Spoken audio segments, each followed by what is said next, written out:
Very good morning सबको। आइए अपनी क्लास को हम स्टार्ट करें। और मैं आपको पेपर नंबर 7 यहाँ पढ़ाने के लिए आया हूँ बेटा। पेपर नंबर 7 जो बात कर रहा है किसकी? डायरेक्ट टैक्सेशन की। ठीक है, तो डायरेक्ट टैक्स का पेपर नंबर 7 है ये। सबसे पहले थोड़ा सा हम सिलेबस की तरफ बढ़े हम कि सिलेबस क्या है सर, इसमें कितने टॉपिक हमें पढ़ने हैं, कैसे हमें पढ़ना है, ये सारी बातें तो हम क्लास जब चलेगी आगे बताता रहूंगा आपको मैं। कैसे एग्जाम में लिखना है, कौन से एमसीक्यू आ सकते हैं, कैसे आपके कौन से टॉपिक आपको ज़्यादा पढ़ने हैं, वो तो सारी बात हम करेंगे क्लासेस के साथ साथ। पर थोड़ा सा सिलेबस की हम देखें तो पहले बता दूं आपको, ये जो स्टडी नोट आपके सामने खुला हुआ है, ये जो बुक आपके सामने खुली हुई है, ये बुक पुरानी है बच्चों। इनकम टैक्स में क्या होता है कि आपको हर साल नई बुक से पढ़ना पड़ता है। ये इनकम टैक्स हर साल चेंज हो जाता है, पूरा नहीं चेंज होता, उसमें 20-30% चेंज हो जाता है, जिसे हम अमेंडमेंट्स बोलते हैं इनकम टैक्स के अंदर। तो अगर अमेंडमेंट्स हो गया है तो आपका जो पुराना स्टडी नोट है उसको हम क्या नहीं कर पाते, कैरी नहीं कर पाते। आपको नया फाइनेंस एक्ट 2021 का ही पढ़ना पड़ेगा। ठीक है, तो अभी तक इंस्टीट्यूट ने अपलोड नहीं किया अपनी वेबसाइट के ऊपर स्टडी मटेरियल को, तो कोई बात नहीं। फाइनेंस एक्ट 20 के हिसाब से आपके सामने स्टडी नोट है अभी फिलहाल ये। मैं आपको फाइनेंस एक्ट 21 ही पढ़ाऊंगा। जो भी चेंज हुआ है मैं साथ साथ चेंज करवाता रहूंगा। ठीक है, तरीका क्या रहेगा पढ़ने का? सबसे पहली बात, आपको एक कॉपी लगानी पड़ेगी इनकम टैक्स की, जिसमें मैं सारे नोट्स आपको लिखवाऊंगा, क्योंकि आप इसको पढ़ के कंप्लीट नहीं कर पाएंगे अपना सिलेबस, या फिर जब आपको एग्जाम देना होगा तो उस समय आप इसे रिवाइज नहीं कर पाएंगे पूरे मॉड्यूल को। तो मेरे नोट्स जो मैं आपको क्लास में बनवाऊंगा विद एग्जाम्पल्स, वो आपको कैरी करने हैं। कुछ बुक्स वगैरह इंस्टीट्यूट की तरफ से आपको मिलेगी, जो प्रैक्टिस सेट होगा, आपका प्रैक्टिस सेट होगा, वो आप लेके आ जाइए, मतलब आपको मिल जाएगा वो सब कुछ धीरे धीरे। ठीक है, तो कुल मिला के बात कहने की बात यह है कि ये जो टॉपिक है या जो स्टडी नोट नंबर 7 जो आपका है इनकम टैक्स, इसमें जो किताब आपके सामने है ये ओल्ड किताब है, और मैं आपको इसके लिए न्यू बुक जब तक नहीं आएगी तब तक हम इसमें अमेंडमेंट देखते रहेंगे। तरीका क्या रहेगा, मैं आपको मॉड्यूल के सारे प्रोविजंस प्लस मॉड्यूल के सारे क्वेश्चंस कवर करवाऊंगा यहाँ पर, और साथ साथ में मेरे क्वेश्चंस भी चलते रहेंगे, और मेरे क्वेश्चन जो आप अलग से आपको पीडीएफ मिलेगा या फिर आपको जो भी हार्ड कॉपी मिलेगा वो भी हमें सॉल्व करने हैं। तो अगर हम स्टडी नोट की तरफ देखें, जिन बच्चों का माइक ऑन है प्लीज अपना माइक ऑफ कर दीजिए आप। जिन बच्चों का माइक ऑन है प्लीज माइक ऑफ करके बैठिए क्लास के अंदर। तो सबसे पहले आपको स्टडी नोट नंबर दिखा रहा हूं। इस स्टडी नोट को 3 पार्ट में बांटा गया है बच्चों। सबसे पहले इनकम टैक्स का बेसिक है।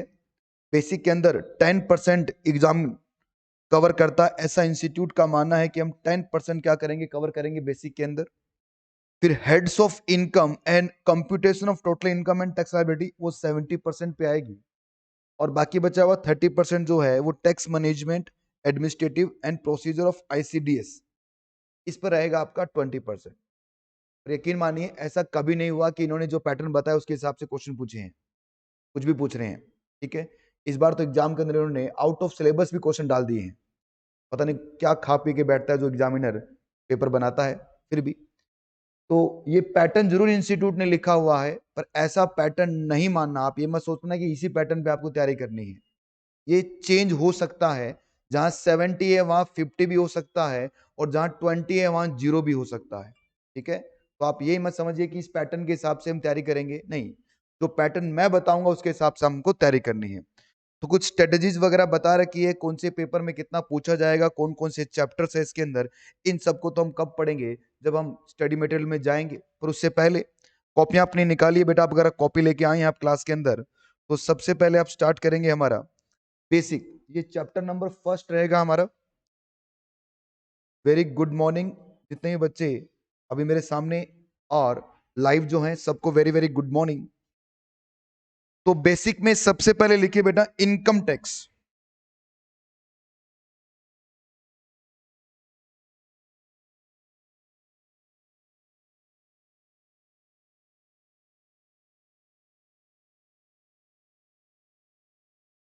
जो इनकम पे टैक्स लगता है उसे हम क्या कह देते हैं बच्चों, इनकम टैक्स कह देंगे। इनकम पे जो भी टैक्स लगेगा वो क्या है, आपका इनकम टैक्स है। सबसे पहले वर्ड इनकम टैक्स पढ़ने से पहले मुझे बताइए बच्चों कि टैक्स क्या होता है? क्या टैक्स कोई वॉलेंट्री पेमेंट है जो अपनी मर्जी से हम गवर्नमेंट को पे करते हैं? पहला क्वेश्चन ये है। दूसरा क्वेश्चन ये है कि ये टैक्स क्यों कलेक्ट किया जाता है? गवर्नमेंट हमसे टैक्स क्यों लेती है? ये दूसरा क्वेश्चन है मेरा। और तीसरा, क्या टैक्स देना जरूरी है? टैक्स के कितने टाइप हो सकते हैं? ये सब बातें हम बात करेंगे यहां पर। सबसे पहली बात, क्या टैक्स एक वॉलेंट्री पेमेंट है? क्या मैं अपनी मर्जी से टैक्स देता हूं? क्या ये कोई कंपलसरी पेमेंट है, मुझे देना ही पड़ेगा? क्या लगता है बेटा आपको? ये सर कंपलसरी कंपल्सरी। पेमेंट है। अगर कंपल्सरी वॉलेंट्री पेमेंट होता तो कंपल्सरी शायद कोई टैक्स पे ही नहीं करता। हमारी बात मैं क्या कह रहा हूं आपको? वॉलेंट्री में मुझे बोल दिया गया, अंबानी को कह दिया गया कि अंबानी जी, आप हमारे देश से इनकम कमा रहे हैं, आपका मन करे तो टैक्स पे कर देना, मन करे तो टैक्स पे मत करना। तो बेटा अंबानी हो चाहे कोई भी हो, कोई टैक्स पे करने वाला नहीं है। इसका मतलब गवर्नमेंट ये कंपलसरी हमसे क्या ले रही है? टैक्स ले रही है। क्वेश्चन दूसरा उठता है कि सर गवर्नमेंट हमसे टैक्स क्यों ले रही है? सोशल वेलफेयर के लिए। इन्होंने कहा सर सोशल वेलफेयर के लिए, या हम कह सकते हैं कि सर टैक्स का जो पैसा होगा उसी से गवर्नमेंट क्या कर पाएगी? अपना रूलिंग कर पाएगी। हमारा जो टैक्स का पैसा है उस पैसे को गवर्नमेंट क्या करेगी? इंफ्रास्ट्रक्चर फैसिलिटी पर हम पे ही खर्च कर देगी। अच्छा सर, इसका मतलब ये हो गया, इसका मतलब ये हो गया कि हमसे टैक्स लिया जाएगा, हमसे टैक्स लिया जाएगा और हम पर ही क्या होगा बेटा? खर्च कर दिया जाएगा। बात समझ में आ रही है आपको? ये टैक्स का पैसा हमसे ही लिया जाएगा और हम पे ही खर्च कर दिया जाएगा। सर हम पे खर्च कैसे? सोचिए बच्चों, आज हम यहाँ जयपुर में बैठ के आराम से क्लास ले रहे हैं।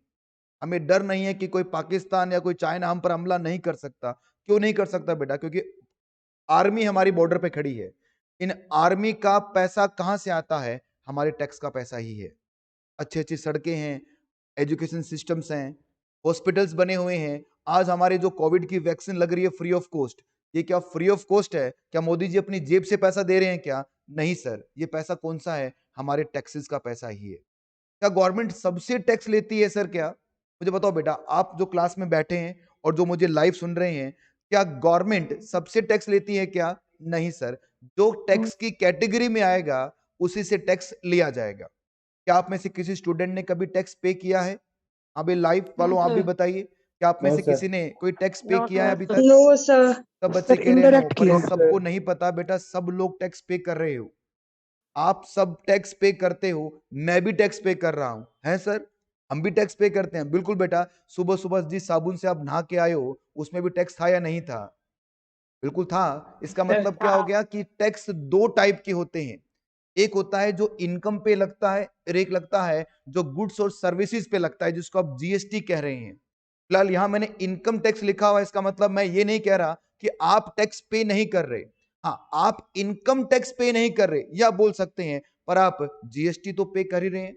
रेस्टोरेंट में खाना खाने जाते हैं सर, होटल वगैरह में खाना खाने जाते हैं, दोस्तों को पार्टियां वगैरह करते हैं, कपड़े पहनते हैं अच्छे अच्छे, इन सब में टैक्स का अमाउंट शामिल है क्या? बिल्कुल शामिल है। इसका मतलब आप लोग भी क्या कर रहे हैं? टैक्स पे कर रहे हैं।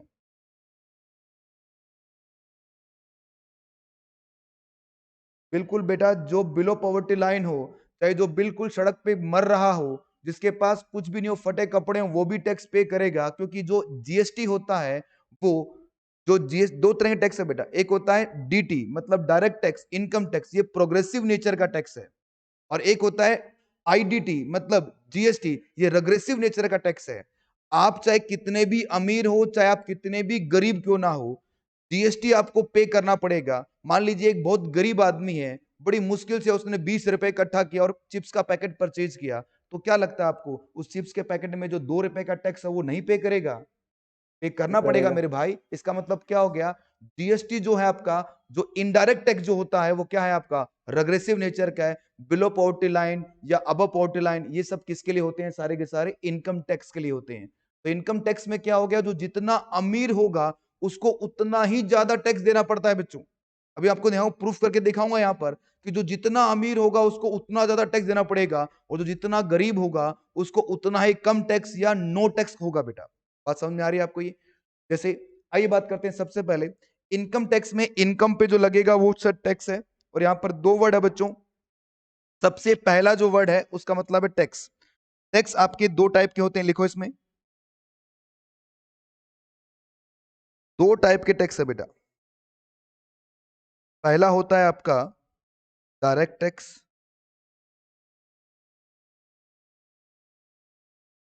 तो किस पे लगता है?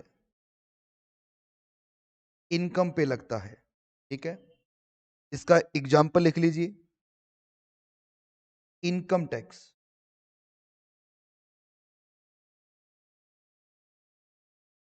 या फिर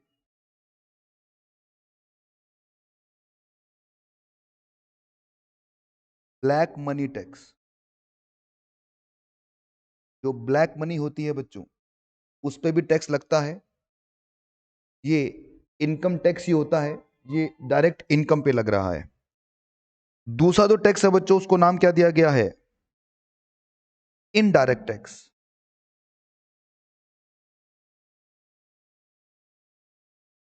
ये किस पे लगेगा?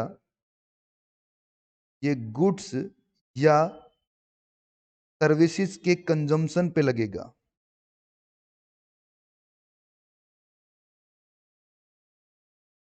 ठीक है, और इसका एग्जाम्पल भी लिख लीजिए आप। फॉर एग्जाम्पल, जीएसटी का नाम सुना है आपने, या कस्टम ड्यूटी। ठीक है, तो जीएसटी या कस्टम ड्यूटी किस में आएगा बेटा? आपका इनडायरेक्ट टैक्स में आएगा। तो ये हमने क्या लिखा? हमने टाइप ऑफ टैक्स लिखा बच्चों। तो टैक्स के जो टाइप हैं वो दो टाइप के हैं। पहला टाइप क्या है इसका? Direct tax. इनकम टैक्स, जो आपका पेपर नंबर 7 है वो इनकम टैक्स है। उसमें ब्लैक मनी का भी थोड़ा बहुत प्रॉब्लम प्रोविजंस आएंगे, जो मैं आपको क्लास में साथ साथ में करवाऊंगा। ठीक है,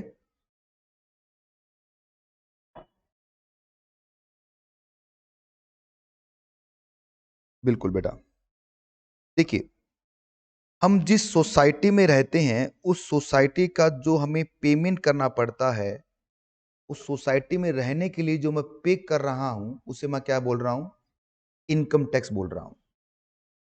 आज मैं इस सोसाइटी में हूं, इस सोसाइटी के अंदर मुझे रहने के लिए चाहिए एजुकेशन, मुझे अच्छी सड़कें चाहिए। ठीक है, मेरे घर में सुबह सुबह पानी आ जाता है बच्चों, मुझे तकलीफ नहीं है। आज कोई भी महाबीमारी फैली हुई है, कोविड आपके सामने कैसे पैर फंसा के बैठा हुआ पूरे कंट्री में, तो इसमें मैं डर नहीं रहा, क्योंकि मेरी गवर्नमेंट मेरे साथ खड़ी है और मुझे टाइम टू टाइम मुझे वैक्सीनेशन वगैरह मिल रहा है। तो ये सब चीजें मैं सोसाइटी में रह के तो ले पाऊंगा, और उसके लिए मैं क्या पे कर रहा हूं? टैक्स पे कर रहा हूं। और वो टैक्स जो है वो गवर्नमेंट को पे किया जाएगा, और ये टैक्स क्या आपका कंपलसरी है। तो गवर्नमेंट हमसे टैक्स क्यों ले रही है? ताकि क्या कर सके? वो रूलिंग कर सके, सारे काम वो कर पाए। आइए बढ़ते हैं बेटा। अब इसमें इनकम का मतलब क्या है सर? कि इनकम पे टैक्स लगेगा, तो इसमें इनकम का मतलब क्या है? लिखो।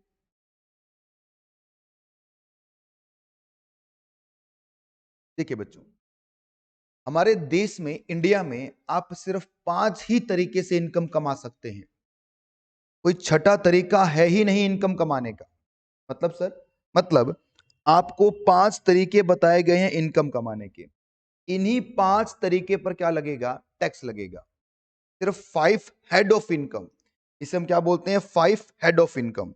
सबसे पहला जो इनकम होता है वो होता है income from salary.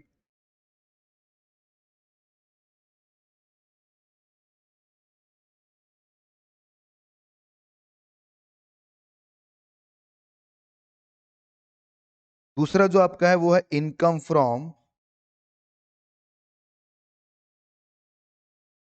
House property.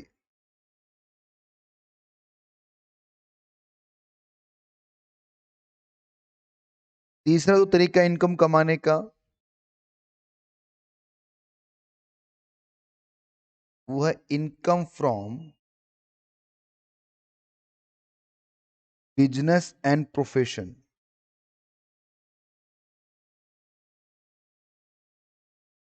Fourth तरीका है बच्चों कैपिटल गेन का।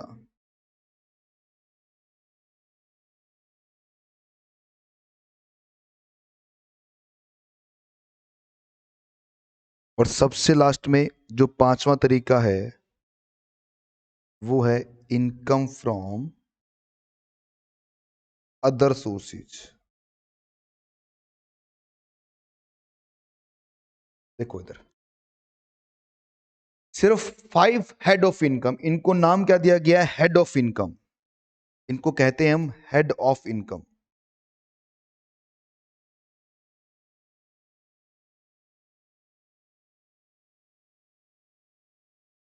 चलिए, हेड ऑफ इनकम का मतलब सिर्फ 5 ही ऐसे आप लिख नहीं रहे बेटा, लिख रहे हो सभी? लिखना बेटा, पूरी कॉपी आपको बनानी है। मैं आपको बता दूं, कंप्लीट नोट्स बनेंगे आपके। जो आपके सीनियर्स है, जो आप पहले से पढ़ रहे हैं, उनसे पूछना किस तरह से नोट्स बनते हैं और कितना इंपॉर्टेंस है उन नोट्स का, वो बताएंगे बेटा आपको। तो आप ये मत सोचिए बेसिक क्लास चल रही है, डेमो चल रहा है, डेमो वेमो आपका चल रहा होगा, मेरा कोई डेमो नहीं है, मेरी तो क्लास स्टार्ट हो गई है। ठीक है, फर्स्ट डे मेरा क्लास स्टार्ट हो गया यहाँ से अब, और अब इसके आगे है। जो आज पढ़ा दिया वो कल नहीं होगा, उसके आगे चलने वाले हैं। ठीक है, इधर देखो, 5 तरीके से आप इंडिया में इनकम कमा सकते हैं। सबसे पहला तरीका कौन सा है? सैलरी का। सैलरी का मतलब क्या हो गया? मैं कहीं पर नौकरी करूंगा, मान लो मैं डीसीसी में नौकरी कर रहा हूं, और डीसीसी वाले मुझे क्या दे रहे हैं? एक सैलरी का पेमेंट दे रहे हैं। तो मेरे हाथ में कौन सी इनकम टैक्सेबल है? सैलरी हेड की इनकम टैक्सेबल है। मतलब मैंने इनकम कमाने का तरीका क्या है? मेरा सैलरी का है। इंडिया में बहुत सारे लोग क्या करते हैं बेटा? नौकरियां करते हैं, तो उनकी इनकम कौन सी हो गई? सैलरी की इनकम हो गई। दूसरा जो तरीका है इनकम कमाने का, वो कौन सा है बच्चों? हाउस प्रॉपर्टी का। इसका मतलब क्या हो गया? इसका मतलब नॉर्मली रेंटल इनकम की बात कर रहे हैं बच्चों, ये रेंटल इनकम। कि मेरे पास एक हाउस प्रॉपर्टी है, एक मेरे पास एक मकान है, उस मकान को मैंने किराए पर दे दिया, और किराए पर देने से मुझे क्या मिला बेटा? किराया मिला, रेंट मिला। तो टेनेंट है जो मुझे रेंट दे रहा है, वो क्या हो गया मेरे हाथ में? वो जो रेंट मुझे मिल रहा है वो मेरे हाथ में क्या बन गई? इनकम बन गई। और इनकम कौन सी बन गई? Income from house property. बात समझ में आ रही है सबको? सर मतलब रहने के मकान को ही आपको किराए पे देना है क्या? नहीं बेटा, कोई जरूरी नहीं है। चाहे किसी बिल्डिंग को किराए पे दो, किसी शॉपिंग मॉल को किराए पे दो, किसी रहने के मकान को किराए पे दो, चाहे किसी दुकान को किराए पे दो, किसी को भी किराए पे दो आप, किराए से जो इनकम आती है वो इनकम कौन सी होती है? आपकी इनकम फ्रॉम हाउस प्रॉपर्टी में टैक्सेबल होती है। मतलब सर 5 हेड ऑफ इनकम का मतलब समझिए कि 5 तरीके हैं इनकम कमाने के। पहला तरीका क्या है? कहीं पे नौकरी कर लो, आपसे क्या मिलेगा? आपको सैलरी मिलेगा, ये पहला तरीका है।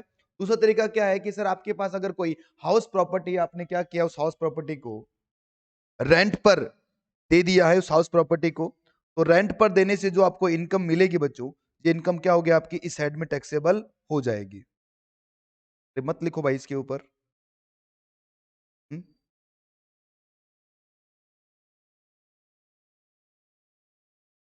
चलो बढ़ते हैं आगे। तीसरा जो तरीका है इनकम कमाने का, वो है बच्चों बिजनेस एंड प्रोफेशन। मैं कहीं पर क्या करूंगा? बिजनेस करूंगा, या मैं प्रोफेशनल हूं। जैसे आप लोग जब अपना सीए में कंप्लीट कर लेंगे तो आप भी प्रोफेशनल हो जाएंगे। मैंने अपना सीए कंप्लीट कर रखा है, तो मैं प्रोफेशनल हूं बच्चों। तो जो सीएमए या सीए या फिर डॉक्टर इंजीनियर्स वगैरह जो होते हैं वो प्रोफेशनल्स हैं। सर फर्क क्या होता है बिजनेस और प्रोफेशन के अंदर? बिजनेस वाले बेटा ट्रेडिंग करते हैं, और प्रोफेशनल वाले क्या करते हैं? सर्विसेज देते हैं।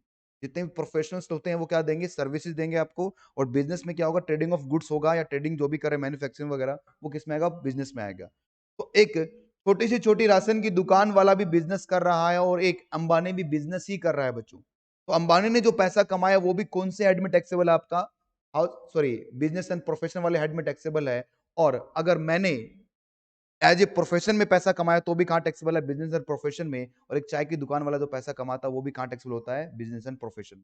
तीसरा तरीका क्या है पैसा कमाने का, इंडिया में इनकम कमाने का? अगला तरीका कौन सा बेटा? हमारा बिजनेस एंड प्रोफेशन। आप बिजनेस कर लीजिए। इसके बाद में जो सबसे फोर्थ हेड में जो आ रहा है वो क्या है? Capital gain. कैपिटल गेन का मतलब हो गया कि सर आपके पास कोई कैपिटल एसेट्स है, आपके पास कोई कैपिटल एसेट्स है, आपके पास कोई पुश्तैनी मकान है, पुश्तैनी जमीन है, आपके पास कोई ज्वेलरी रखी हुई है, कोई पुराने शेयर्स रखे हुए हैं किसी कंपनी के, आपने उनको बेचा, बेचने से आपको प्रॉफिट हुआ। तो प्रॉफिट होगा बेटा, वो प्रॉफिट कहां टैक्सेबल होगा? आपका फोर्थ हेड में, जिसका नाम क्या है? कैपिटल गेन वाला हेड। बात समझ में आ रही है आपको ये? सर मतलब सर पॉइंट नंबर थर्ड और पॉइंट नंबर फोर में फिर फर्क क्या है? दोनों में तो ये कर रहे हैं। नहीं बेटा, पॉइंट नंबर जो फोर है उसमें आप कभी कभार ये काम करोगे। क्या पुश्तैनी जमीन को आप रोज बेचते हो क्या? नहीं सर। अगर आप जमीन बेचने का ही काम कर रहे हैं तो आप बिजनेस कर रहे हैं। आप क्या नहीं कर रहे? आप नॉर्मल नहीं है परसों। अगर मैंने जीवन में एक बार या दो बार या तीन बार हो सकता है अपनी जमीन को मैं बेचूं, इसका मतलब मेरी इनकम कौन सी आ रही है? कैपिटल गेन की इनकम आ रही है। ये 4 हेड है बच्चों स्टार्टिंग वाले, और उसके बाद में कौन सा हेड है, पांचवा हेड। और पांचवा हेड क्या बोलता है कि अगर कोई इनकम ऊपर के 4 हेड में नहीं आ रही, वो इनकम कहां टैक्सेबल होती है बच्चों, पांचवें हेड में टैक्सेबल हो जाती है। तो मतलब ऐसी कोई इनकम है ही नहीं जो टैक्सेबल ना हो। कुछ इस तरह समझिए, एक मकान है, उस मकान में तो 4 तो कमरे और एक बड़ा हॉल बना रखा है, 4 कमरों को अलग अलग नाम दिया गया है।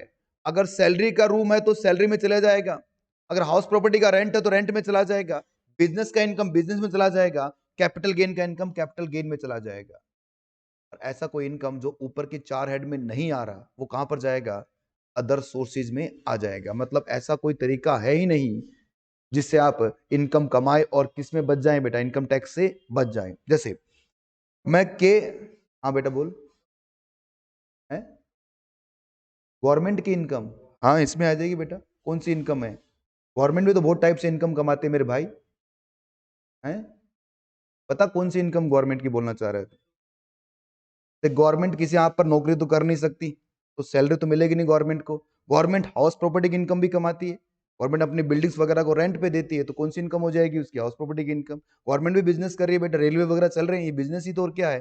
कौन सी इनकम आ जाएगी, बिजनेस एंड प्रोफेशन की। गवर्नमेंट भी अपनी पुरानी प्रॉपर्टीज को बेचती है, अपनी प्रॉपर्टीज होती है बेच देती है गवर्नमेंट, तो किस में आ जाएगी, कैपिटल गेन में आ जाएगी। और गवर्नमेंट ने कहीं इन्वेस्टमेंट कर रखा है तो उससे जो ब्याज आ रहा है वो कहां पर आ जाएगा, अदर सोर्सेज में। सैलरी की इनकम को छोड़ के सारी इनकम आ सकती है। इधर देखो बेटा, अब पहला मेरे एग्जांपल देखिए आप। मेरा एग्जांपल क्या है सर, मनी लेंडर की इनकम फिफ्थ में आएगी क्या, नहीं बेटा। मनी लेंडर जो होते हैं वो ब्लैक मनी में माना जाएगा। मनी लेंडर अगर आप कह रहे हैं कि सर अगर आपने मनी लैंड किया है, दो टाइप के मनी लेंडर होते हैं बेटा, एक होते हैं लीगल, एक होते हैं इलीगल। अगर इलीगल है तो किस में जाएगा, वो ब्लैक मनी में जाएगा। नॉर्मल है तो उस मनी लैंडिंग से जो इंटरेस्ट आ रहा है वो जाएगा कहां पर, अदर सोर्सेज में। बेटा मनी कोई इनकम नहीं होती, मनी से जो आपने कमाया है वो इनकम है। मेरे पास पैसा रखा हुआ है, जैसे मान लीजिए मैं यहां पर काम करता हूं डीसीसी में, और डीसीसी वालों ने मुझे 10 लाख रुपए दिया, तो ये 10 लाख मैंने कमाया, ये क्या है मेरे लिए, इनकम है। इस पैसे को मैंने अपने पापा को दे दिया, तो क्या पापा के हाथ में फिर से इनकम बनेगी क्या, नहीं सर। अगर पापा ने इसे इन्वेस्ट किया है और इन्वेस्टमेंट करने से 1 लाख रुपए का इनकम हुआ है, तो ये इनकम मानी जाएगी। पर पहले मुझे मेरा टॉपिक कंप्लीट करने दीजिए, फिर आपके सारे डाउट मैं लूंगा। पर सुनिए, जैसे मान लीजिए मैं केबीसी में गया, केबीसी का नाम तो सुना ही होगा आप लोगों ने, कौन बना है करोड़पति, और वहां मैंने 10 लाख रुपए जीते हैं बच्चों। तो बताओ, क्या अमिताभ बच्चन ने मुझे सैलरी पे की है क्या, तो इसका मतलब सैलरी हेड में तो नहीं आएगा। क्या हाउस प्रॉपर्टी की इनकम आ रही है क्या, नहीं आएगा बेटा, रेंटल इनकम नहीं है। क्या मैंने कोई अमिताभ बच्चन के साथ बिजनेस किया है, नहीं सर। कोई प्रॉपर्टी ट्रांसफर की है, नहीं सर। इसका मतलब ये केबीसी से जो मैंने विनिंग का पैसा जीता वो कहां पर आएगा आपका, इनकम फ्रॉम अदर सोर्सेज। मुझे डिविडेंड की इनकम हो गई, मुझे इंटरेस्ट की इनकम हो गई, मुझे कोई रॉयल्टी की इनकम हो गई, मुझे किसी ने क्या दे दिया बेटा, कोई ग्रांट दे दिया, ये सब इनकम कहां पर आती है आपकी, इनकम फ्रॉम अदर सोर्सेज। ऐसी कोई इनकम जो ऊपर के 4 हेड में टैक्सेबल नहीं है, वो कहां पर जाती है, पांचवें हेड में। और पांचवा हेड कौन सा आपका, इनकम फ्रॉम अदर सोर्सेज का। बात समझ में आ रही है आप लोगों को। आजकल वो एक एप्लीकेशन चलती है बच्चों, ड्रीम 11 के नाम से, आप लोगों ने जरूर इसका नाम सुना होगा, काफी ऐड आते हैं टीवी वगैरह के अंदर। तो ड्रीम 11 में मान लीजिए आपने कोई टीम सिलेक्ट किया, टीम बनाई आपने, और आपने उसमें पैसा जीत लिया, 5,000 रुपए, 10,000 रुपए, 20,000 रुपए, जो भी आपने जीता है, तो ये 20,000 रुपीज कहां पर टैक्सेबल होना चाहिए आपके हिसाब से, ये भी कहां पर जाएगा बच्चों, इनकम फ्रॉम अदर सोर्सेज। कि ना तो ये सैलरी है, ना ये हाउस प्रॉपर्टी का रेंट है, ना ही मैंने कोई बिजनेस किया है, और ना ही मैं कोई कैपिटल गेन का कोई एसेट्स ट्रांसफर कर रहा हूं, तो इसका मतलब ये कहां जाएगा आपका, इनकम फ्रॉम अदर सोर्सेज में। ये बात समझ में आई आपको, ये 5 हेड ऑफ इनकम है बच्चों, लिखो इसके बाद में। और मैं बता दूं आपको, ये जो 5 हेड ऑफ इनकम है बच्चों, यही मेरा सिलेबस है। ये मुझे पढ़ाने में आपको 4 महीने से ज्यादा लगेगा, मुझे यही पढ़ाना है, मेन सिलेबस आपका यही है। ये 5 हेड से इनकम कैसे बनती है, मुझे यही सिखाना है आपको, ठीक है। तो चलिए आगे बढ़ते हैं इसमें। मैं आपको कुछ सेक्शंस के नंबर वगैरह रीड करना सिखा रहा हूं। बेसिक चल रहा है हमारा, कुछ बेसिक बातें करेंगे हम। लिखो बेटा इसमें, एक सेक्शन को कैसे रीड करते हैं वो लिखो इसमें।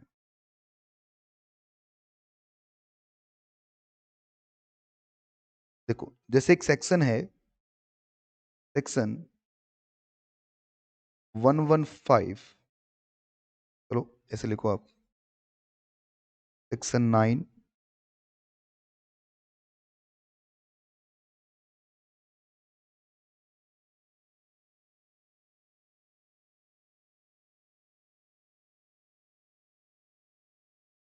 होता है इतना। आइए रीड करना सीखें। सबसे पहले जो नजर आ रहा है बेटा आपको, ये 9 नंबर, इसे हम क्या बोलते हैं? सेक्शंस बोलते हैं। ठीक है, ये होता है हमारा सेक्शन। इसके बाद में जो है, लिखो भाई क्या हो गया, इसके बाद में जो है उसे हम क्या कहेंगे? Sub section.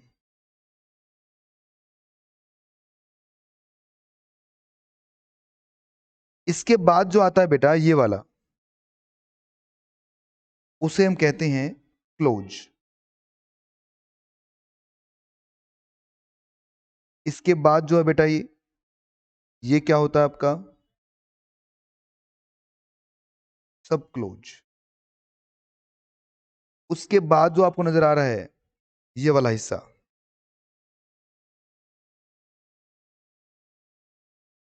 उसको नाम दिया गया है सब सब क्लोज। और ये जो आपके सामने सबसे लास्ट वाला है, उसे हम क्या कह देंगे अब? सब सब सब क्लोज। इसका मतलब ये हो गया कि सर होती तो तीन ही चीज है, सेक्शन, सब सेक्शन और क्लोज। उसके बाद में जो आगे जोड़ते चले जाओगे वो क्या बनता चला जाएगा? सब सब होता चला जाएगा। ठीक है, ये सेक्शन रीड करना आपको आना चाहिए, क्योंकि बहुत सारे सेक्शंस में आपको रीड कराऊंगा। अब एक बात इसमें नहीं समझिए बेटा, सेक्शन जो होता है हमेशा डिजिट से स्टार्ट होगा। मतलब सर सेक्शन 9 आपको दिख रहा है, ये सही है। सेक्शन 10 डबल ए, ये भी सही सेक्शन है, पर डबल ए 10 कभी सेक्शन नहीं हो सकता, क्योंकि सेक्शन हमेशा कहां से स्टार्ट होगा आपका? डिजिट से स्टार्ट होगा, अल्फाबेट से स्टार्ट नहीं हो सकता। पर आपके क्लोजेस वगैरह ये सब के आपके अल्फाबेट से, डिजिट से, किसी से भी स्टार्ट हो सकता, कोई दिक्कत वाली बात नहीं। पर सेक्शन के साथ ऐसा नहीं है। 10 डबल ए एक सेक्शन है, पर डबल ए 10 ये कोई सेक्शन नहीं है। ठीक है, पॉइंट नंबर 2, अगर सेक्शन में अल्फाबेट आता भी है, अगर कोई सेक्शन में अल्फाबेट आता है तो हमेशा वो कैपिटल लेटर वाला आएगा। मतलब 10 डबल ए, 10 डबल ए ये कोई सेक्शन नहीं है बेटा। ये 10, ये डबल ए, ये सेक्शन आपका सही है। बात समझ में आ रही है? ये चीज बेसिक आपको पता होनी चाहिए कि सेक्शन हमेशा किससे स्टार्ट करोगे आप? अल्फाबेट से स्टार्ट करोगे, सॉरी डिजिट से स्टार्ट करोगे, अल्फाबेट से स्टार्ट नहीं करोगे। और अगर अल्फाबेट आ भी जाता है सेक्शन में तो हमेशा क्या होगा? वो कैपिटल लेटर का होगा। ठीक है, आगे बढ़ते हैं, इसमें लिखो बेटा। अब क्वेश्चन ये उठता है कि सर हमने देखा कि सर टैक्स दो टाइप के हैं हमारे, एक आपका डायरेक्ट टैक्स, दूसरा क्या आपका इनडायरेक्ट टैक्स। ठीक है, डायरेक्ट टैक्स मतलब इनकम टैक्स या ब्लैक मनी पे जो टैक्स लगेगा। दूसरा आपका जो इनडायरेक्ट टैक्स है वो गुड्स और सर्विसेज के कंजम्पशन पे लग रहा है। ठीक है, जैसे जीएसटी हो गया, आपका कस्टम ड्यूटी हो गया। इसके बाद में हम देख रहे हैं बच्चों कि इनकम को इसमें 5 हेड में बांटा गया है। 5 हेड ऑफ इनकम का मतलब हो गया 5 तरीके हैं इनकम को कमाने के। ये 5 हेड ऑफ इनकम आपके सामने है। और इसके बाद में सबसे लास्ट में मैंने आपको थोड़ा सा बताया कि सेक्शन को कैसे रीड करते हैं, क्योंकि इन सब चीजों की मुझे जरूरत पड़ेगी। अब क्वेश्चन ये उठता है आगे कि सर हमें टैक्स पे कब करना होता है? हमें सर कब टैक्स पे करना है? क्या हमें रोज टैक्स पे करना है? क्या महीने में एक बार टैक्स पे करना है, या साल में एक बार, या जीवन में एक बार? तो क्वेश्चन उठता है बेटा, जब जब आप इनकम कमाओगे तब तब आपको टैक्स पे करना पड़ेगा। मतलब सर, मतलब 1 साल आप इनकम कमाइए और उसके बाद में क्या कर दीजिए? उस पर टैक्स पे कर दीजिए। तो जितनी साल आप इनकम कमाते रहोगे उतने साल आपको क्या देना पड़ेगा? टैक्स देना पड़ेगा। तो जिस साल आप इनकम को अर्न करते हो वो कौन सा ईयर है बेटा? उसे हम बोलते हैं प्रीवियस ईयर। और जिस साल उस पर टैक्स पे करोगे वो कौन सा बन जाएगा आपका? Assessment year. लिखो अगला पॉइंट, देखो नेक्स्ट पॉइंट हमारा ये, एक होता है बेटा आपका प्रीवियस ईयर,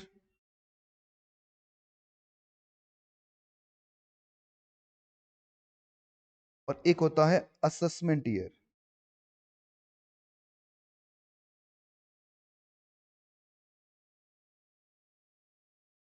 ठीक है, प्रीवियस ईयर के जस्ट बाद जो आता है वो कौन सा होता है आपका? Assessment year. तो प्रीवियस ईयर कौन सा है? In which income is earn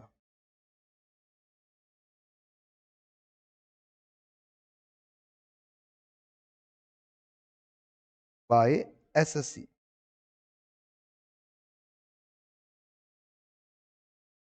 जिस साल में एसएससी ने इनकम कमाई है, एसएससी कौन होता है बेटा? एसएससी वो व्यक्ति है जो टैक्स पे करेगा, उसे बोलते हैं एसएससी। अभी डेफिनेशन भी लिखवाऊंगा इसके में। सिर्फ टैक्स पे करने वाले एसएससी नहीं होते, और भी लोग एसएससी बन सकते हैं, वो देखेंगे हम आगे क्या होगा।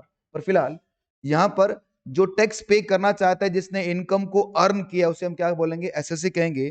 तो जिस साल आप इनकम को अर्न करते हैं, जिस भी साल आपने इनकम को क्या किया बेटा? अर्न किया है, उसे हम क्या कह देंगे? उसे कह देंगे प्रीवियस ईयर। और जब इनकम आपकी आ गई है प्रीवियस ईयर में, तो उस इनकम पे जब आप टैक्स पे करोगे, तो उसे आप क्या कह दोगे? Assessment year,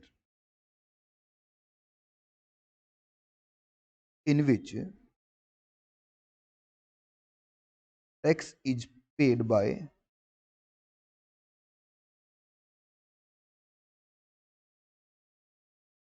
SSC. जिस साल आपने क्या किया? टैक्स पे किया है। ठीक है, तो ये क्या बन जाएगा आपका? इसे हम कह देंगे असेसमेंट ईयर।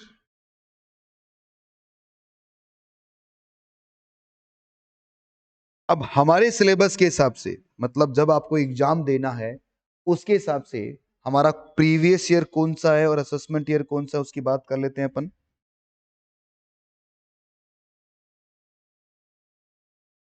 देखो,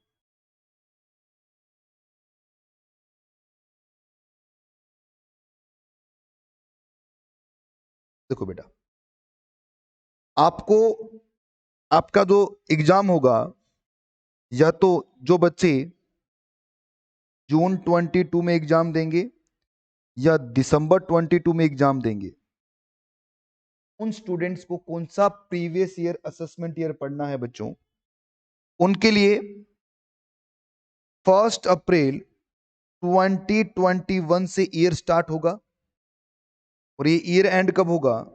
31 मार्च 2022 को एंड हो जाएगा। ठीक है, और 31 मार्च 2023 को उसका असेसमेंट ईयर एंड होगा। इसका मतलब क्या हो गया? इसका मतलब ये है बच्चों कि ये जो आपको पीरियड नजर आ रहा है, ये वाला पीरियड, इसे बोलेंगे हम प्रीवियस ईयर। और ये कौन सा ईयर है आपका? Assessment year. ठीक है, तो इस ईयर की इनकम मुझे कैलकुलेट करनी सिखानी है आपको। ये जो 12 महीने का पीरियड आपको नजर आ रहा है बेटा, इस ईयर की इनकम को मुझे कैलकुलेट करना सिखाना है। इसका मतलब मुझे आपको पढ़ाना है प्रीवियस ईयर 21-22, और इस पर जब आप टैक्स पे करोगे, तो वो कौन सा ईयर बन जाएगा असेसमेंट ईयर आपका? ये बन जाएगा आपका 22-23। तो 21-22 तो क्या बन गया आपका? Previous year. और 22-23 क्या बन गया आपका? Assessment year. तो आपके सिलेबस में मुझे ये जो 12 महीने आपको नजर आ रहे हैं, यहां से लेकर यहां तक, ये जो 12 महीने हैं, इन 12 महीने का आपको इनकम कैलकुलेट करना मुझे सिखाना है। ठीक है, हमारी बुक जो है, वो बुक प्रीवियस ईयर 2021 की है। हालांकि बहुत ही जल्दी इसको अपडेट कर दिया जाएगा इंस्टीट्यूट के द्वारा। जनवरी में अपडेट करते हैं नॉर्मली ये लोग, तो जनवरी स्टार्ट हो चुकी है, तो एंड ऑफ द जनवरी तक ये अपडेट कर दे तो बहुत बढ़िया है। नहीं करेंगे, देखेंगे क्या करना है। पर फिलहाल यहाँ देखिए आप, ये जो बुक आपके सामने मैं ओपन करके बैठा हूँ, तो आप ये मत सोचना कि सर मैं पुरानी किताब से इसलिए पढ़ा रहा हूँ क्योंकि अभी नई बुक आई नहीं मार्केट में, मतलब इंस्टीट्यूट ने डाली नहीं, तो हम क्या करें? तो अगर हम देखें इसको, तो हमें कौन सा असेसमेंट ईयर प्रीवियस ईयर पढ़ना है, इसमें लिखा मिलेगा आपको।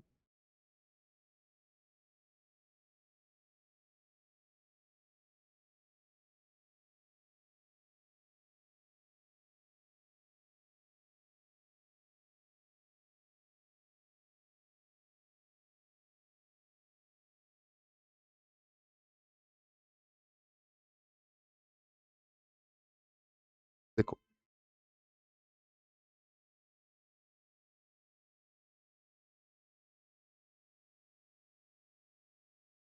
असेसमेंट ईयर, तो आपको बुक में क्या लिखा हुआ है कि income of the assessee earn in the previous year, कौन सा? 2021, असेस्ड इन असेसमेंट ईयर 21-22। मैंने क्या बताया आपको? कि प्रीवियस ईयर कौन सा पढ़ना है हमें, 21 22 पढ़ना है, और असेसमेंट ईयर कौन सा पढ़ना है, 22 23। का मतलब ये जो किताब है वो 1 साल पुरानी है। और देखते हैं कुछ क्वेश्चंस हम करेंगे अभी, आप देख पाएंगे बच्चों। कुछ ये देखो, ये क्वेश्चंस आपके सामने हैं।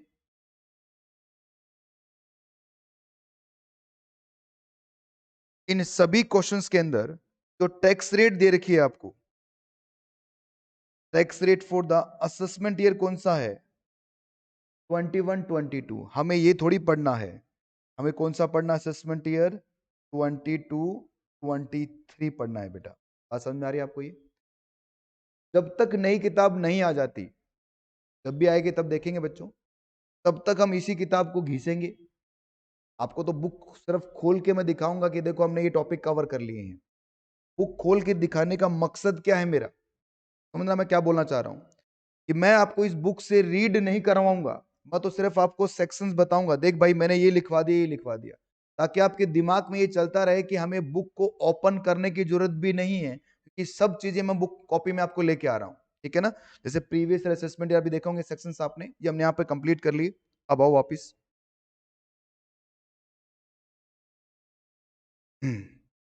तो प्रीवियस ईयर और असेसमेंट ईयर की हम बात करें, तो प्रीवियस ईयर वो ईयर है जिस ईयर में आपने इनकम को अर्न किया है, और असेसमेंट ईयर वो ईयर है जिसमें आप क्या करोगे, उस अर्न किए गए इनकम पे टैक्स पे करोगे। ठीक है? प्रीवियस ईयर के जस्ट बाद क्या आता है आपका, असेसमेंट ईयर आएगा, या असेसमेंट ईयर ठीक पहले क्या होता है आपका, प्रीवियस ईयर है। अभी प्रीवियस ईयर कौन सा चल रहा है हमारा, 21 22 चल रहा है। करंट की हम बात करें तो आज 5 जनवरी है, तो 5 जनवरी 2022 है बच्चों। इसका मतलब प्रीवियस ईयर कौन सा चल रहा है, ये 1 अप्रैल 21 से लेकर 31 मार्च 22 का प्रीवियस ईयर चल रहा है। तो फिलहाल करंट भी यही चल रहा है, और मैं आपको पढ़ा भी यही प्रीवियस ईयर रहा हूं। ठीक है? आपके सिलेबस में भी यही प्रीवियस ईयर आने वाला है। तो इसका असेसमेंट ईयर कौन सा हो गया, इसका असेसमेंट ईयर हो गया 22 23। लिखो आगे।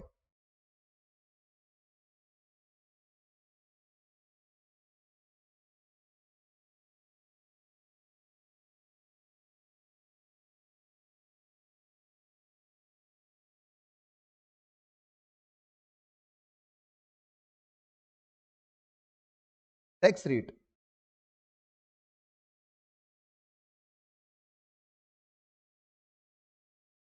और प्रीवियस ईयर 21 22। ठीक है ना? देखिए बच्चों, जो टैक्स रेट है वो दो जगह मेंशन किए गए हैं।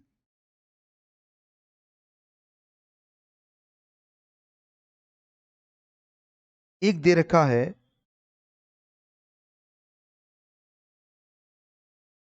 फाइनेंस एक्ट 2021 में,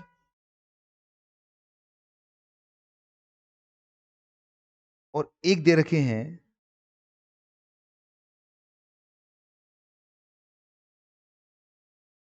इनकम टैक्स एक्ट 1961 में।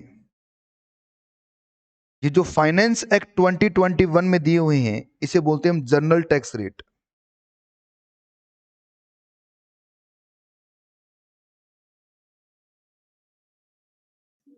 और जो इनकम टैक्स एक्ट में दिए गए हैं, ये है आपके स्पेशल या specific tax rate.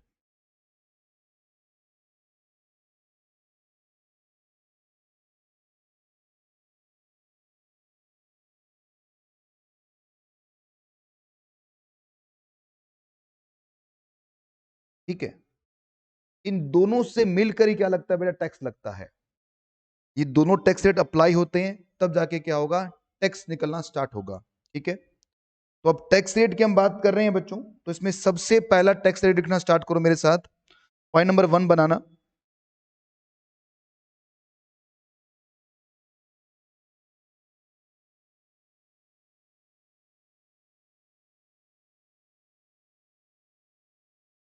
Tax rate for individual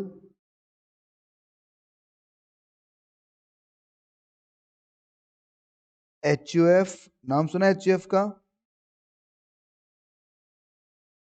AOP BOI, ये क्या होता है बताऊंगा बेटा अभी, और एजेपी, आर्टिफिशियल जुडिशियल पर्सन।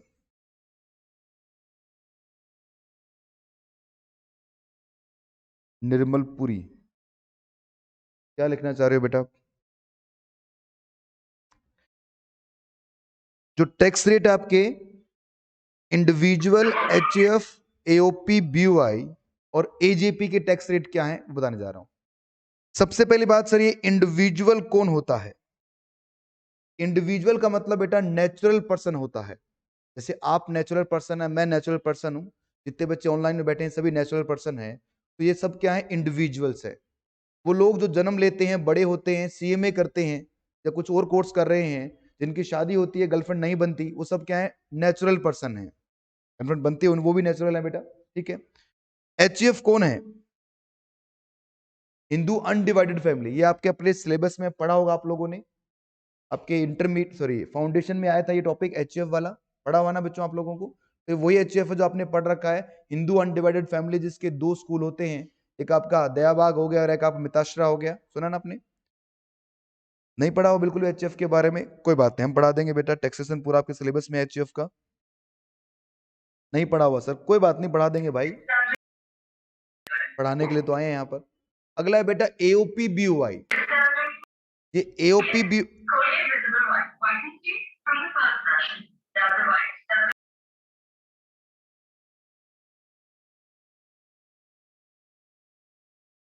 नाम सुना है बस, कोई बात नहीं बेटा भाविका। जो स्टूडेंट अपना माइक ऑन कर देते हैं और बाद में भूल जाते हैं ऑफ करना, निर्मलपुरी, निर्मलपुरी अपना माइक बंद कर लो।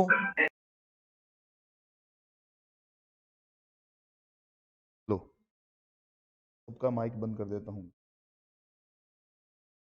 ठीक है। अब देखो,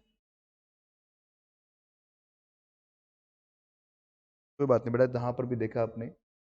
एओपी बीओए की बात करते हैं। देखो, हिंदू अनडिवाइडेड फैमिली का मतलब हो गया कि सर एक ऐसी फैमिली जो अपना पेरेंटल बिजनेस कर रही है, वो अपने एक एचएफ क्रिएट करती है, अपनी एक सेकंड आइडेंटिटी बनाती है। इस एचएफ का जो हेड ऑफ पर्सन उसे हम कर्ता बोलते हैं, और बाकी सब क्या होते हैं? उसके मेंबर्स होते हैं, ठीक है। ये होता है एचएफ। दूसरा आपका एओपी बीओआई। एओपी बीओआई का मतलब है association of person, body of individual. Sir ये लोग कौन होते हैं? कुछ लोग मिलकर बिजनेस करते हैं पर वो पार्टनरशिप करना नहीं चाहते, तो उन्हें हम एओपी बीओआई बोल देते हैं, ठीक है। जैसे मान लीजिए मुझे कोई बिजनेस करना है, कोई इवेंट ऑर्गेनाइज करना है, तो वो इवेंट मुझे ऑर्गेनाइज करना है, मैं आप सबको साथ लेना चाहता हूं, पर आपके साथ पार्टनरशिप करना नहीं चाहता, मैं आपके साथ कोई लीगल लाइबिलिटी में पड़ना नहीं चाहता। हम सब ने मिलकर क्या किया? एक इवेंट ऑर्गेनाइज किया। जैसे भी हैप्पी न्यू ईयर का कोई प्रोग्राम हमें करना है, तो हम सब ने क्या किया? मिलके हमने एक पैसे इकट्ठे किए और एक बिजनेस के तौर पर छोटा सा लोगों को बुलाया, कुछ एक्टर्स को बुलाया और अपने कुछ प्रॉफिट कमाया, प्रॉफिट बांटा, अपने घर चले गए। तो इसका मतलब हमने क्या किया बेटा? हमने एक छोटा सा किसी पर्टिकुलर इवेंट के लिए प्रोग्राम किया, तो हमें हमारा स्टेटस क्या बन जाएगा? एओपी बीओआई बन जाएगा। तो एओपी बीओआई में फर्क क्या है? एओपी का मतलब होता है बेटा एसोसिएशन ऑफ पर्सन, और बीओआई का मतलब क्या हो गया? Body of individuals. समझिए कि सर जैसे मान लेते हैं, ये एग्जांपल को मैं कंटिन्यू करता हूं कि सर मैं और पूनिया सर दोनों मिलकर एक प्रोग्राम करने वाले हैं न्यू ईयर का। हमने कहा चलो एक काम करते हैं कि एक किसी एक्टर को बुला लेते हैं, किसी एक्ट्रेस को बुला लेते हैं, और सभी बच्चों से 2-2 हज़ार रुपए ले लेंगे अपन, ठीक है। और 50,000 रुपए उस एक्ट्रेस को दे देंगे, बच्चों को खाना पीना करवा देंगे, और हमारे 1-1 लाख रुपए बच जाएगा। तो इसका मतलब हमने जो ये छोटा सा इवेंट किया, जैसे ही न्यू ईयर कंप्लीट होगा हम अपने अपने घर चले जाएंगे, हम हमने 1-1 लाख रुपया बांट लिया और घर चले गए। हम दोनों ही क्या हैं? इंडिविजुअल्स हैं। इसका मतलब हम दोनों क्या बन गए? अब बॉडी ऑफ इंडिविजुअल। मान लो इसके साथ साथ डीसीसी भी साथ आ जाता। अब डीसीसी क्या कोई इंडिविजुअल है क्या? नहीं सर, ये तो एक कंपनी है। तो अब हम तीन मिलकर ये काम कर रहे हैं, तो हम अब क्या बन गए बच्चों? हम सभी इंडिविजुअल्स तो है नहीं, इसमें क्या आ गया? एक अदर देन इंडिविजुअल आ गया, तो हमारा स्टेटस क्या बन जाएगा? एओपी बन जाएगा, एसोसिएशन ऑफ पर्सन बन जाएगा। बात समझ में आ रही है आपको ये? ठीक है, देखो एजेपी आर्टिफिशियल जुडिशियल पर्सन, कि ऐसा कोई पर्सन जो आर्टिफिशियल है और जो जुडिशरी करेगा, जैसे हाई कोर्ट हो गया, सुप्रीम कोर्ट हो गया, ये हमने ही बनाया है, और ये क्या करेगा? जुडिशरी करेगा। तो इनके टैक्स रेट कैसे आएंगे? सबसे पहले इन चार लोगों के टैक्स रेट बता रहा हूं मैं। कौन कौन से 4 लोग हैं बच्चों? इंडिविजुअल, एचयूएफ, एओपी, बीओआई और एजेपी। अगर इन्होंने इनकम अर्न की, यहां लिखो इनकम,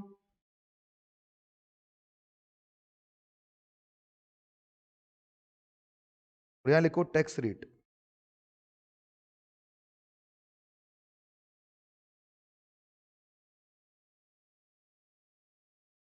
इनकी इनकम 0 से लेकर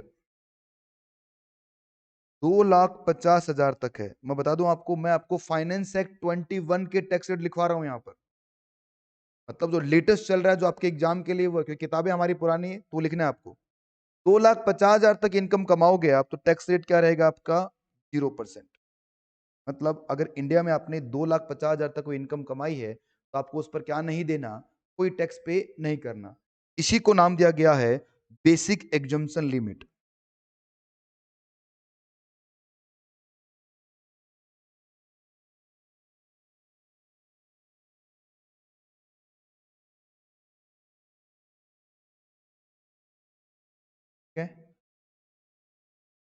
पॉइंट नंबर 2, अगर आपकी इनकम 2,50,001 रुपए से 5 लाख तक पहुंच जाए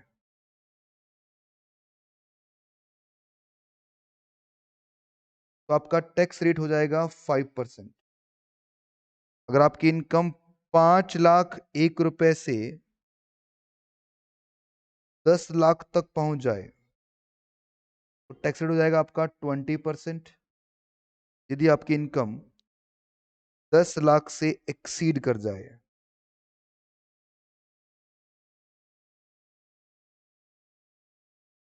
तो आपका टैक्स रेट रहेगा 30%। ठीक है। अगर आप एक इंडिविजुअल हैं या एचयूएफ हैं या एओपी बीओआई हैं या एजेपी हैं, इनमें से कोई भी आपका स्टेटस है और आपने 2,50,000 तक इनकम कमाई है तो टैक्स कितना आएगा? 0%। 2,50,000 से ऊपर और 5 लाख के बीच में इनकम कमाई है तो टैक्स कितना आएगा? 5%। 5 से 10 के बीच में कितना टैक्स होगा? 20%। और 10 से ऊपर कितना टैक्स होगा? 30%। इसे नाम दिया गया है बच्चों स्लैब रेट। ये आपका स्लैब रेट है। जितना ज्यादा पैसा कमाते चले जाओगे उतना ज्यादा टैक्स आपका बढ़ता चला जाएगा। एक व्यक्ति जो सिर्फ 2,50,000 ही साल के कमा पाता है तो गवर्नमेंट क्या बोल रही है उसको कि तू गरीब आदमी है, तू टैक्स पे नहीं कर पाएगा, चल ठीक है फ्री। एक व्यक्ति जो 5 लाख तक पैसा कमाता है तो उसके 2,50,000 पे तो टैक्स नहीं लग रहा, पर अगले 2,50,000 पे टैक्स कितना लग जाएगा? सिर्फ 5%। एक पर्सन जो 10 लाख रुपए कमा रहा है तो पहले 2,50 पे टैक्स नहीं होगा, अगले 2,50 पे कितना होगा? 5%। और उसके अगले 5 लाख पर कितना होगा? 20%। सर ये कुछ इस तरह से समझ में आ रहा है बच्चों? लिखो एग्जाम्पल। एग्जाम्पल फर्स्ट,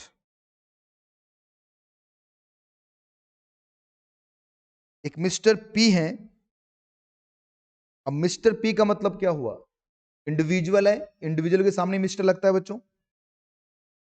उनकी जो टोटल इनकम है,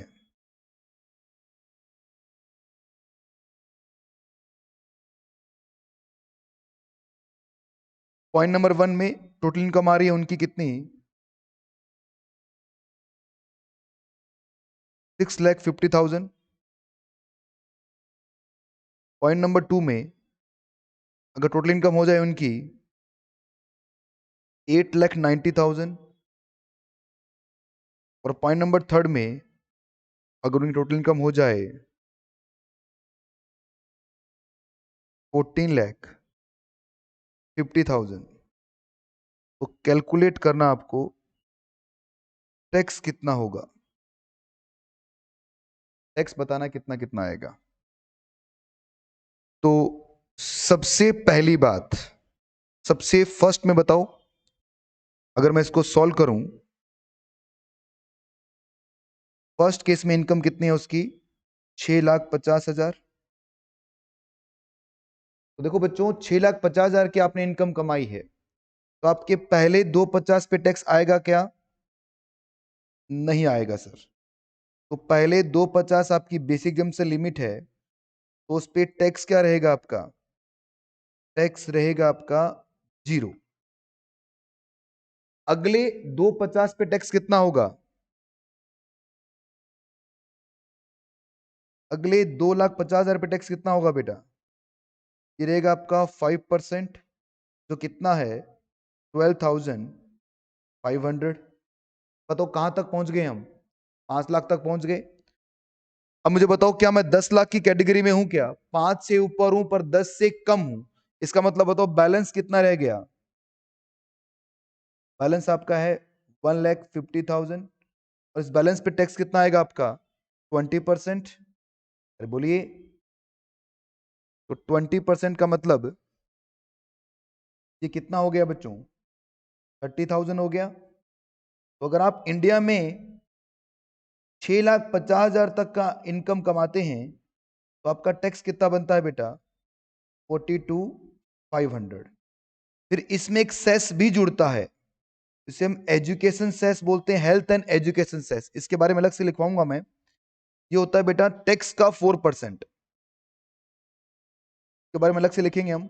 और जो भी टैक्स आपका आ रहा है, कितना आ रहा है टैक्स आपका?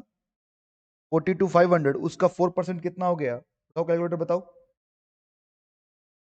अरे कैलकुलेटर निकालो और बताओ मेरे को। तो ये हो गया आपका 1,800, 1,700 रुपये। टोटल टैक्स कितना आ गया आपका?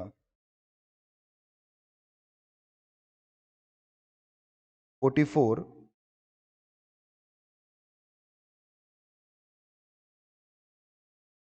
ठीक है, तो ये आएगा टैक्स पेबल। ये आएगा आपका टैक्स पेबल।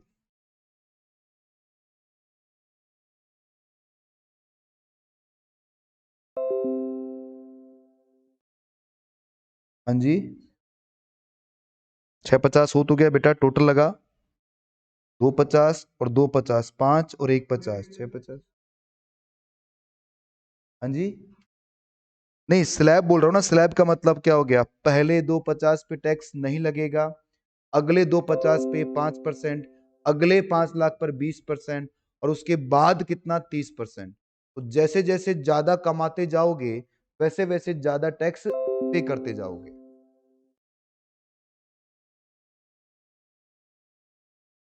40 नहीं बेटा, मैं यहाँ पर आपको 20 करोड़ की इनकम पे टैक्स निकाल के दिखाऊंगा अभी।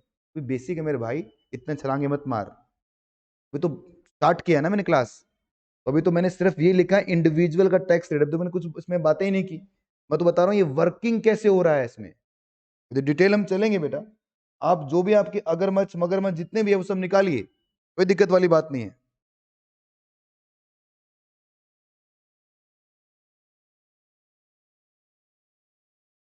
ठीक है, तो चलिए इसके बाद के जो 2 पॉइंट है होमवर्क में आपको देता हूं मैं। जैसा मैंने पहला पॉइंट करवाया है वैसे 2 पॉइंट आप करके रखिए। कल कल इसको आगे बढ़ाएंगे हम। तो अपनी क्लास को आज मैं यहीं तक रखूंगा और कल फिर मिलेंगे अगली क्लास में। तब तक के लिए बाय बेटा।